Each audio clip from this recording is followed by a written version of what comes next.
Chers frères et sœurs, bonjour. C'est une joie et un privilège de pouvoir vous retrouver via cette vidéo, via Internet. Même si nos bâtiments sont fermés, notre Église est bien vivante et je suis très heureux de pouvoir vous retrouver pour vivre ce temps de culte et continuer à animer la vie de notre Église. C'est vrai que cette situation du coronavirus nous touche tous depuis déjà maintenant quelques semaines. Nous en avons déjà parlé et c'est vrai qu'il est impressionnant de voir combien elle envahit l'espace public, les médias, toute l'actualité du quotidien. Nos villes se transforment, notre entourage se transforme et nous avons presque des airs de fin du monde autour de nous. Le président français Emmanuel Macron va même définir cette situation comme étant une situation de guerre. La semaine passée, dans l'émission Mise au point de la RTS, une habitante de Bergame était interviewée. Voici ce qu'elle déclarait. « Cela ne s'explique pas. C'est la punition de Dieu. Dieu est fâché avec nous à cause de tout ce qui se passe dans le monde. » Même si je ne partage pas le point de vue de cette femme, la situation nous interpelle. Elle nous fait peur même aussi par moments. Mais cette situation, ces airs de fin du monde collent quand même assez bien à la description que Jésus va faire du temps qui va précéder son retour. Dans le chapitre 24 de l'évangile de Matthieu, les disciples vont poser une question à Jésus, question que l'on aurait aimé pouvoir tous poser. Nous la trouvons au verset 3. Comme il était assis sur le mont des Oliviers, les disciples vinrent lui demander en privé « Dis-nous, quand cela arrivera-t-il? Quel sera le signe de ton avènement et de la fin du monde ?» Question intéressante. Et en réponse à cela, Jésus va exposer les signes avant-coureurs de sa venue. Il n'établit pas un calendrier de son retour précis, il n'a pas présenté les signes dans un ordre de succession comme si l'un devait annoncer l'autre, mais il va donner à ses disciples plutôt des points de repère, capables d'affermir leur foi et de leur assurer que l'histoire est en marche. Alors il faut bien faire attention que la réponse de Jésus dans ce chapitre 24, elle est adressée aux disciples. Les prophéties ne sont pas données pour spéculer sur l'avenir, mais sont plutôt là comme des panneaux indicateurs. Ils nous indiquent que nous sommes dans la bonne voie, dans la bonne direction, sans savoir combien exactement de kilomètres il nous reste à parcourir. Le but, Jésus va le donner d'ailleurs. Dans l'évangile de Jean, chapitre 14, verset 29, il va dire « Mais maintenant, moi, je vous ai dit toutes ces choses avant qu'elles n'arrivent pour que, lorsqu'elles arriveront, vous croyez. » Voilà bien l'objectif de Jésus. Ce n'est pas de faire peur, mais que nous puissions croire. Alors bien sûr, Jésus va donner de nombreux signes, et il serait difficile ce matin de tous les aborder ensemble. Je sais que l'église de Vivo, vous l'avez vu au cours d'une étude biblique en live YouTube cette semaine, et si vous souhaitez en savoir plus, étudier plus en profondeur ce chapitre 24 de l'évangile de Matthieu, n'hésitez pas à vous tourner vers votre pasteur et je suis sûr qu'il se fera un plaisir d'aborder cela avec vous. Jésus donne les signes d'un monde à l'agonie. Un monde où le mal agit de plus en plus fort. Un monde où le mal semble presque inarrêtable. Il va même dire au verset 22 « Si ces jours-là n'étaient pas abrégés, personne ne serait sauvé. Mais à cause de ceux qui ont été choisis, ces jours-là seront abrégés. » Encore une fois, Jésus ne veut pas faire peur. Il désire nous prévenir et il veut surtout nous donner des clés. Comment vivre au milieu de ces difficultés? Quel rôle nous pouvons jouer? En réalité, Jésus veut encourager. Il veut nous montrer que Dieu est plus fort que le mal et qu'au milieu de tout cela, Dieu agira encore. D'ailleurs, au milieu de son exposé, Jésus va mettre en évidence un paradoxe. On le retrouve au verset 14 du chapitre 24. Voici ce qu'il dit. « Cette bonne nouvelle du règne sera proclamée par toute la terre habitée Ce sera un témoignage pour toutes les nations. Alors viendra la fin. Là où le monde ira de plus en plus mal, l'Évangile sera annoncé au monde entier. Des murailles ne pourront pas empêcher l'Évangile d'être annoncé, l'amour de Dieu d'être partagé. Et pour illustrer cela, pour nous montrer concrètement comment il souhaite que nous vivions dans ce temps, Jésus va donner une parabole. Cette parabole, elle clôture le chapitre 24 de l'Évangile de Matthieu. On la retrouve au verset 45 à 51. Alors je vous invite à ouvrir vos Bibles et nous lirons ensemble cette parabole. Ensuite, je vous invite à un temps de réflexion, de méditation autour de ce passage. Si vous êtes seul, prenez une feuille, un stylo, ou passez simplement ce temps dans la méditation et le silence.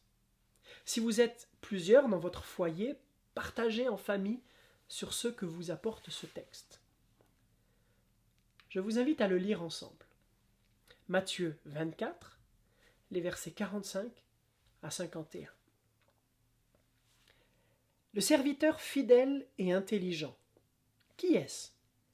C'est celui auquel le maître a dit « Je te confie ce travail. Donne à manger aux autres serviteurs quand il le faut. » Il est heureux, ce serviteur, si son maître arrive et le trouve en train de faire ce travail. Je vous le dis, c'est la vérité, le maître lui confiera toutes ses richesses.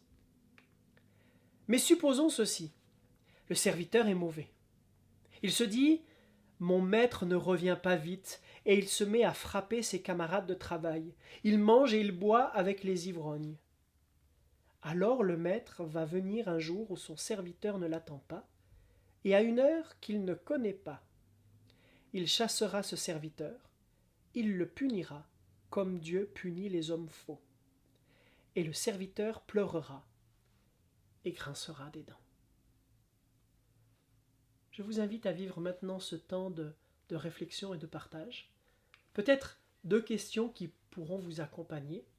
La première, quelles sont les 2 attitudes que Jésus nous décrit ici? Comment traduire le vécu du serviteur intelligent concrètement dans notre vécu, notre réalité?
Jésus nous dit ici qu'il y a deux manières de vivre ce temps, deux manières de l'attendre. Et pour nous qui vivons ce temps de confinement, deux manières de nous comporter. Est-ce que nous allons être de ceux qui battent, qui exploitent, qui profitent des autres? Ou est-ce que nous allons être de ceux qui nourrissent, qui répondent aux besoins de ceux qui nous entourent? Alors vous pourrez me dire, et à raison, qu'est-ce qu'on peut faire? On doit être enfermé chez nous, c'est le confinement actuellement. Alors j'aimerais déjà avoir ici une pensée pour tous ceux qui sont en première ligne, dans le domaine de la santé, de l'alimentation, de la logistique, toutes ces personnes qui nous permettent de pouvoir traverser ce confinement dans les meilleures conditions et qui prennent des risques quotidiens. Merci déjà pour tout ce que vous nous apportez et tout ce que vous faites. Vous faites déjà la différence.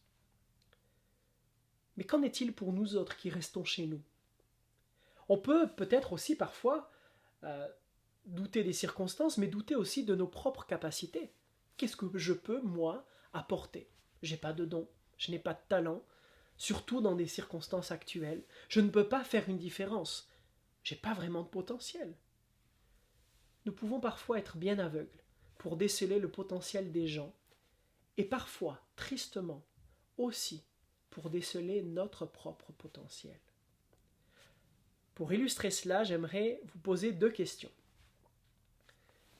La première est la suivante. Imaginez que vous connaissez une femme qui est enceinte, qui a déjà 8 enfants, dont 3 sont sourds, 2 sont aveugles et 1 est handicapé mental.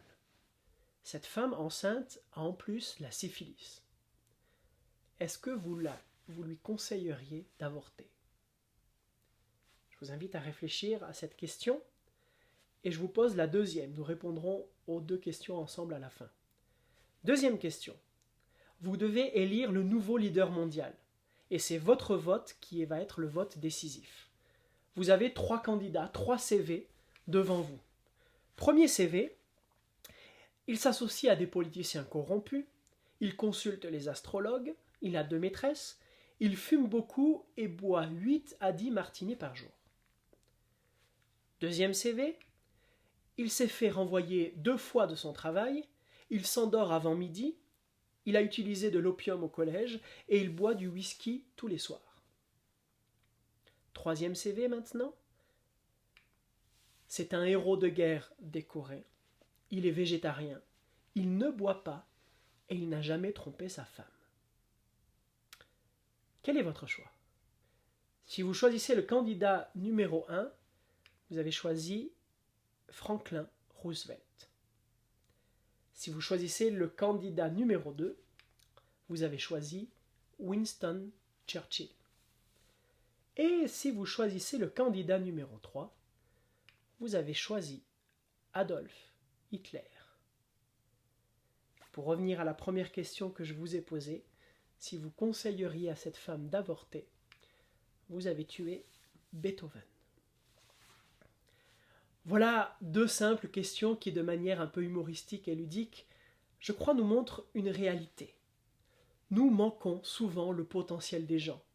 Nous passons à côté de notre propre potentiel, parce que nos critères de jugement, les valeurs avec lesquelles nous regardons notre monde, les lunettes que nous avons, sont faussées et nous font passer à côté. J'aimerais que nous puissions voir ensemble une deuxième histoire, une rencontre que Jésus va faire. Nous la lirons ensemble et comme pour le premier texte, je vous inviterai à un temps de méditation et de partage pour ceux qui sont au moins 2. Cette histoire se trouve dans l'évangile de Jean, au chapitre 4, et je lirai à partir du verset 5. Jean, chapitre 4, je commence à partir du verset 5. Il arrive près d'une ville de Samarie appelée Sichar.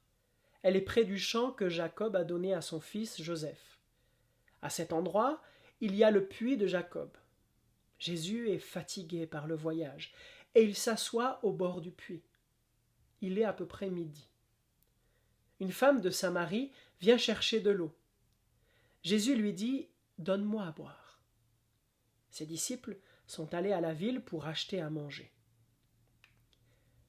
La femme samaritaine dit à Jésus, « Comment, toi, un juif, tu me demandes à boire, à moi, une samaritaine ?» En effet, les juifs n'ont pas de contact avec les samaritains. Jésus lui répond, « Tu ne connais pas le don de Dieu. Tu ne connais pas celui qui te dit « Donne-moi à boire ». Sinon, c'est toi qui demanderais à boire, et je te donnerai une eau pleine de vie. » La femme lui dit, « Seigneur, tu n'as rien pour puiser de l'eau et le puits est profond. Cette eau pleine de vie, où peux-tu la prendre? Toi, est-ce que tu es plus grand que Jacob, notre ancêtre? C'est lui qui nous a donné ce puits. Et lui-même, avec ses fils et ses bêtes, il a bu l'eau de ce puits. » Jésus lui répond, « Si quelqu'un boit de cette eau, il aura encore soif. Mais s'il boit l'eau que je lui donnerai, il n'aura plus jamais soif. Au contraire, l'eau que je lui donnerai deviendra en lui une source, et cette source donnera la vie avec Dieu pour toujours. » La femme lui dit, « Seigneur, donne-moi cette eau, alors je n'aurai plus soif, et je n'aurai plus besoin de venir puiser de l'eau ici. » Jésus lui dit, « Va appeler ton mari, et reviens ici. » La femme lui répond, « Je n'ai pas de mari. » Jésus lui dit, « Tu as raison de dire, je n'ai pas de mari. En effet, tu as eu 5 maris, et l'homme que tu as maintenant n'est pas ton mari. Tu as dit la vérité. » Alors la femme lui dit, « Seigneur, tu es un prophète, je le vois. » Je continue au verset 23. « Mais le moment arrive, et c'est maintenant, Jésus qui parle, où Dieu donne son esprit. Alors ceux qui adorent vraiment le Père vont l'adorer avec l'aide de l'Esprit Saint, et comme le Fils l'a montré. Oui, le Père cherche des gens qui l'adorent de cette façon.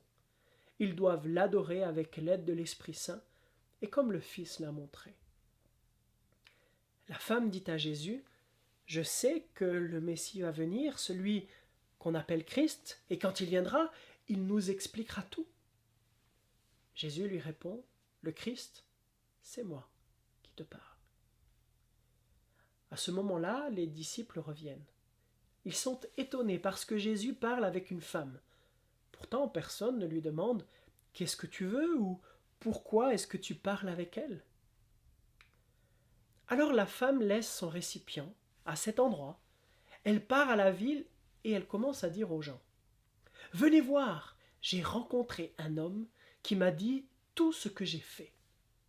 C'est peut-être le Messie. » Les gens sortent de la ville et ils viennent voir Jésus.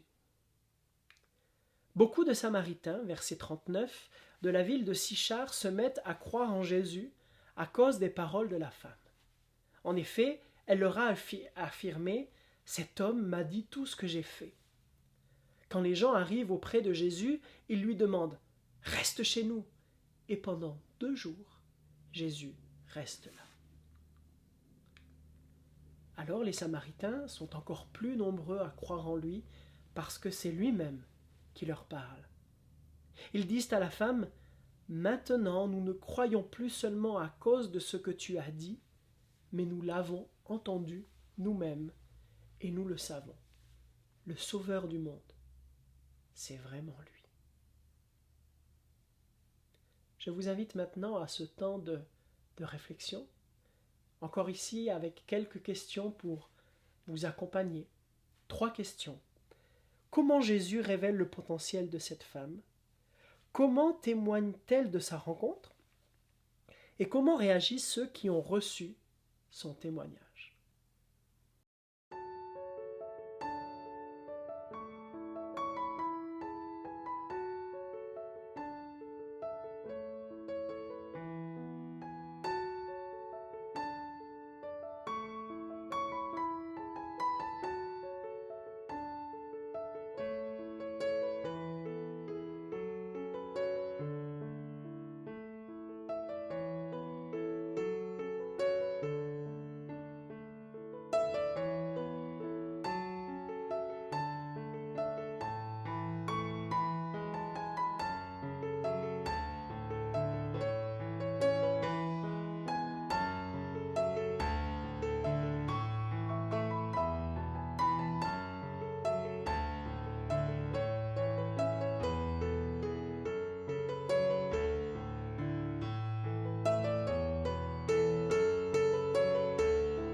Jésus parle à cette femme près du puits. Les disciples arrivent et sont surpris, littéralement abasourdis. Leur bouche reste grande ouverte. Il parle avec une Samaritaine, et une femme qui plus est. À cette époque, c'était beaucoup. Les disciples n'ont pas été très bons pour savoir reconnaître le potentiel dans la vie de ceux que Jésus rencontrait et croisait. Heureusement, Jésus sait non seulement le déceler, mais ce qui va nous intéresser dans ce texte, c'est qu'il sait le révéler. Dans cette histoire, nous allons découvrir ce qui va faire la différence dans la vie de cette femme et comment, à son tour, elle va impacter la vie d'autres personnes. Et par là, je crois que nous pouvons aussi découvrir comment Jésus peut impacter nos vies, peut nous aider à faire une différence. Il y a 4 raisons qui ont complètement transformé la vie de cette femme. La première raison, la première approche de Jésus, c'est que il est capable de comprendre notre soif profonde. Cette femme, elle est venue avec sa jarre, à une heure de la journée où personne ne voudrait être là. Elle était vue par les autres étiquetée comme étant de mauvaise vie, ratée, peut-être même prédatrice sexuelle, dangereuse, quelqu'un qui a des mœurs légères. En tout cas, pour les Samaritains, quelqu'un en potentiel presque inexistant. Alors que cette femme, elle a été vue par Jésus différemment, sans préjugés. Il a surtout vu sa grande soif pour Dieu. Cette soif qui avait d'abord besoin d'être comblée. Et d'ailleurs, elle va être interpellée par ce qu'il lui dit. La preuve, en retournant au village, elle laisse sa jarre au bord du puits. Parce que son besoin, sa soif profonde, a été satisfaite. Elle a trouvé cette eau vivante qu'est Jésus. Je crois que c'est ici la première raison pour laquelle Jésus fait la différence dans nos vies. Il comprend notre soif, il comprend nos aspirations, il comprend nos blessures et ce qui nous empêche d'avancer aussi. Des personnes peuvent nous regarder et uniquement voir nos problèmes, nos fautes, nos erreurs. Jésus comprend notre soif et nos aspirations et parce qu'il sait cela, il sait comment toucher nos vies et comment dénouer nos situations difficiles. Il sait faire sauter les barrières. Le point suivant, c'est que Jésus n'a pas honte de notre histoire. Je trouve particulièrement intéressant le témoignage de cette femme. Il m'a dit tout ce que j'avais fait. Elle utilise des choses qu'elle gardait cachées, dont elle avait honte. La part d'histoire qu'elle essayait de fuir, c'est précisément ce qu'elle utilise pour toucher ces gens. Il m'a dit tout me concernant.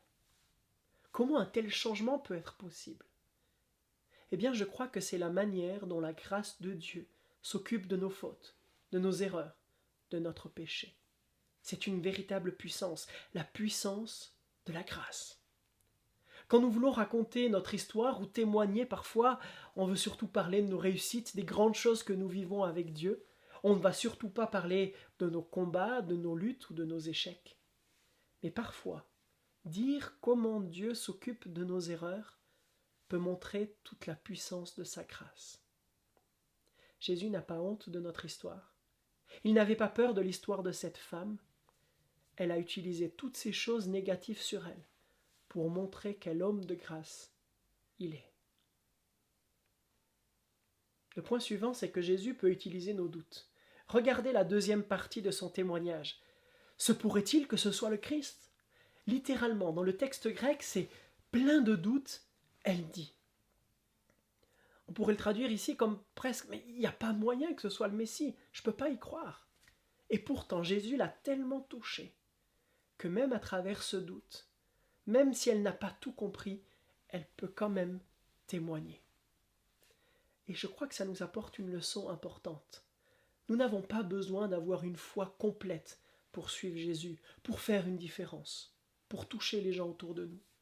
Souvent, quand on doit prendre une décision, pour le baptême, pour s'engager pour Dieu, pour un poste dans l'Église, une responsabilité, pour évangéliser, aller autour de nous, nous pouvons être pris de doutes, de questions. Oui, mais je ne suis pas encore prêt, il me manque encore ça, puis si j'ai encore l'une ou l'autre question, c'est normal de se poser ce genre de choses. Mais nous n'avons pas besoin d'avoir une foi complète. Cette femme n'avait pas une foi totale, mais elle a quand même été utilisée par Jésus. Nous sous-estimons la puissance d'une simple foi immature. Et pourtant Jésus l'avait bien dit, si vous aviez la foi ne serait-ce que comme un grain de sénévé, vous pourriez transporter des montagnes. Juste une petite foi immature. Jésus peut utiliser nos doutes et faire de grandes choses avec. Le dernier point qui me semble être très puissant, c'est le fait de témoigner selon sa parole. Vous remarquez, au début, les Samaritains ont cru à cause du témoignage de cette femme. Puis ils ont dit, maintenant nous ne croyons plus à cause de ce que tu nous as dit, nous croyons parce que nous avons entendu sa parole. Jésus révèle notre potentiel et peut faire la différence quand nous nous appuyons sur sa parole, pas sur la nôtre, quand nous avons confiance en lui et non en nous, quand notre force est puisée dans ce qu'il peut faire plutôt que dans ce que nous pouvons faire. Selon notre logique, on ne voit pas les possibilités, les potentiels. On raisonne selon notre propre point de vue. Ah non, je ne peux pas faire ça. Je ne peux pas lui parler à lui, il ne veut rien savoir. Il n'est pas intéressé. Moi, faire ça pour Dieu? Ah non, c'est pas possible. En plus, j'ai pas le temps. Puis si je dois m'engager sur du long terme, ah non, non, non, je dois gérer tout le reste de ma vie. Mathématiquement, c'est pas possible. Jésus nous appelle à voir au-delà. Jésus veut aussi nous déculpabiliser. On peut être que détendu face à ça. Par exemple, moi, en tant que pasteur, je ne peux convertir personne. Ce n'est pas ma parole, mon travail qui va le faire. C'est le Saint-Esprit. Parce qu'il reste une réalité. La parole de Dieu est beaucoup plus puissante que ma parole, que notre parole. Nous devons juste amener les gens à la parole et ils s'occupent du reste. Ayons confiance en ce qu'il peut faire plutôt que dans ce que nous pouvons dire. Jésus est celui qui est capable de révéler notre potentiel, de nous montrer que nous pouvons faire une différence dans ce monde parce que lui agit à travers nous. Et ici, pas besoin de faire des choses extraordinaires. Vous remarquez le témoignage de cette femme, c'est pas une conversion comme l'apôtre Paul a pu le vivre. Elle a simplement raconté ce que Jésus a fait pour elle. Elle a simplement parlé de sa vie. Quelque chose de simple, mais quelque chose de puissant, parce que c'est du vécu. Jésus est celui qui a le pouvoir de faire la différence dans la vie d'une personne, qui elle pourra faire la différence dans la vie d'une autre personne, puis d'une autre personne, et ainsi de suite. Alors pour notre situation, à nous d'être inventifs, créatifs, de nous laisser inspirer. Ça peut être des choses très simples. Ça peut être un coup de fil à des membres d'église, à des gens autour de nous. Ça peut être des courses que l'on va pouvoir proposer de faire pour ceux qui ne peuvent pas le faire ou qui doivent rester chez eux parce qu'ils ne peuvent pas prendre le risque de sortir. Ça peut être des pensées, des réflexions qui peuvent être partagées par message, par mail, des groupes de partage organisés sur Internet, des prières qui montent, des applaudissements aussi sur un balcon. De petites choses qui, mises bout à bout, font la différence. Et tandis que nous faisons cela, l'Évangile est en marche. Il se propage. Tandis que nous faisons cela, nous apportons une petite lumière qui peut faire la différence dans ce monde. Pour illustrer ce point, j'aimerais vous partager l'histoire d'un jeune homme qui malheureusement aujourd'hui est décédé.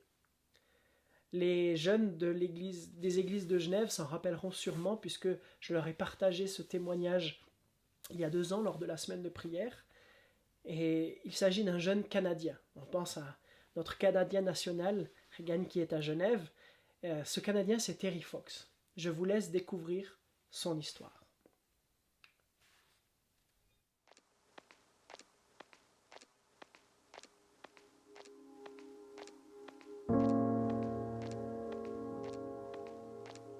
Espoir, courage, cœur, héros canadien.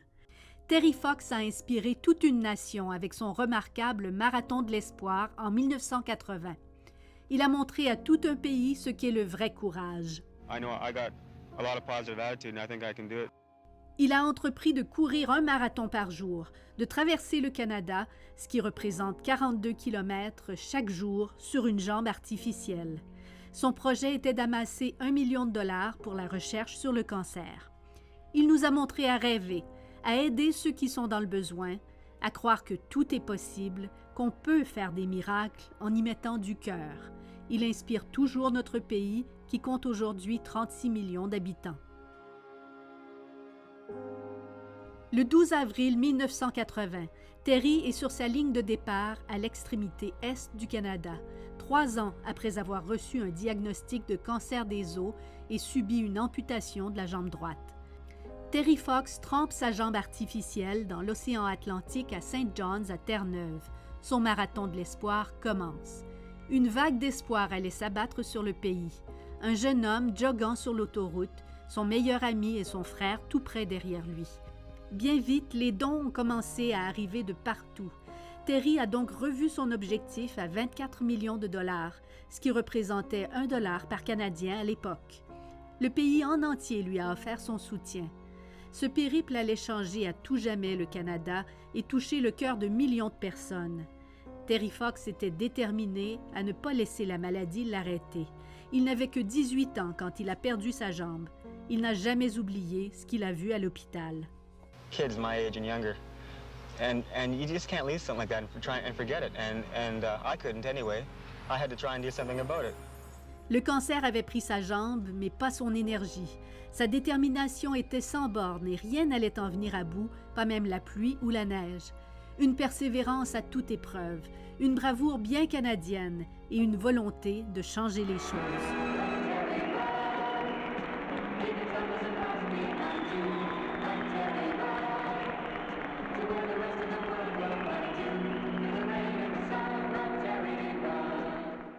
To receive the insignia of a Companion of the Order of Canada, Terence Stanley Fox, of Port Coquitlam, British Columbia. Comme prévu, il a couru un marathon par jour, 5373 km en tout. Il a parcouru plus de la moitié du Canada en 143 jours, avant que sa course soit soudainement interrompue près de Thunder Bay. Il n'a pas terminé sa course jusqu'à l'autre bout du Canada, mais il a inspiré les Canadiens pour des générations à venir.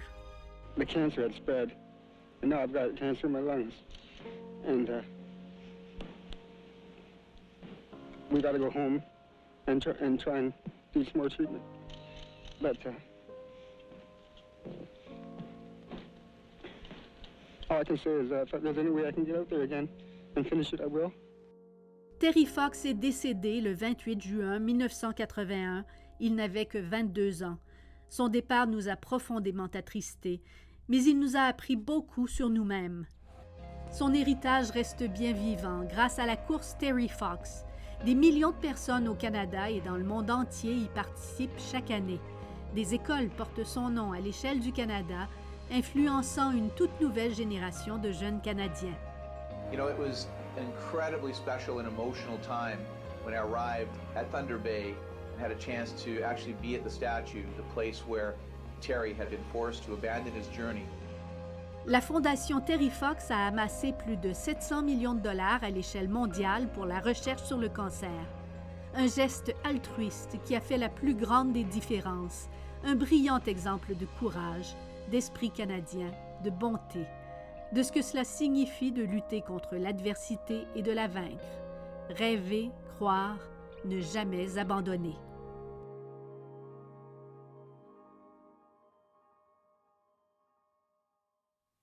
Quelque chose de simple. Courir. Il était sportif, il aimait ça. Et il a voulu faire une différence avec ses dons, ses qualités, qui il était. Et même s'il n'a pas pu finir son projet à cause de la maladie, il a inspiré un pays tout entier et a été à l'origine d'une vague d'espoir. Son secret? Il va le donner à plusieurs reprises dans des interviews. Son mot d'ordre est le suivant. « J'ignore de quoi sera fait demain, mais je suis reconnaissant pour aujourd'hui et je vais tirer le maximum de cette journée que Dieu m'a donnée. » Allons-nous être de ceux qui vont nourrir ceux qui sont autour de nous, une vie à la fois. Seul, on peut se trouver incapable de faire une différence. On ne se sent pas d'apporter quelque chose. Et pourtant, chacun, nous pouvons avoir un rôle à jouer dans notre quotidien, avec nos moyens. Quel que soit le cadre, un monde vieillissant qui va de plus en plus mal, un monde rongé par la maladie, nous pouvons et nous allons lui donner de la saveur. Si l'on se met ensemble, si l'on se soutient les uns les autres avec Dieu, il y a des moments de bonheur à vivre, il y a de l'espoir à donner, il y a de l'amour à partager. Que le Christ nous aide à saisir sa puissance pour faire la différence dans nos vies. Il connaît notre soif, il n'a pas honte de notre histoire, il sait comment utiliser nos doutes, et c'est appuyé sur sa parole que nous pouvons avoir une puissance pour témoigner. Même si les conditions sont difficiles, même au milieu du confinement, nous avons un rôle à jouer, nous avons quelque chose à apporter.